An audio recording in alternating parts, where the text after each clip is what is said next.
همون دو سول دو هست. سیم اول برابر با سی انگلیسی در تیونی رو خوب شده.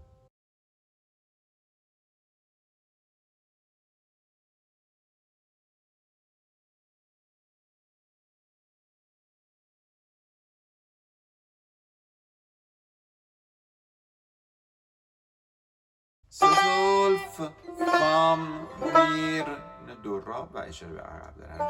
دو را با دو را شروع کنیم. نوت دوم چپ بود.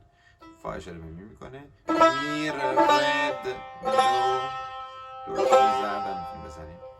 سول فام می سول فام می سول بنگوش دوم میمره.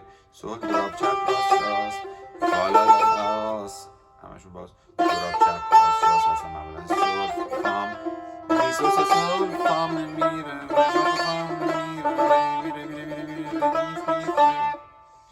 مقطع میزنیم. ره می یک یک متر 5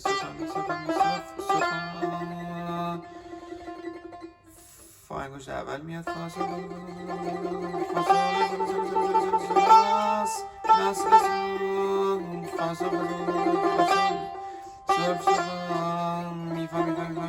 اینا راست چپن.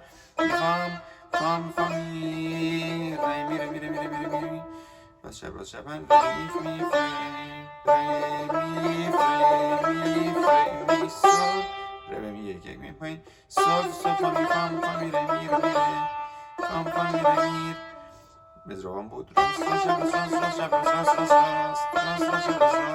فا می ره می میر دو سی راست دو ره دو می فرم دو که قبلش کمان داشتیم.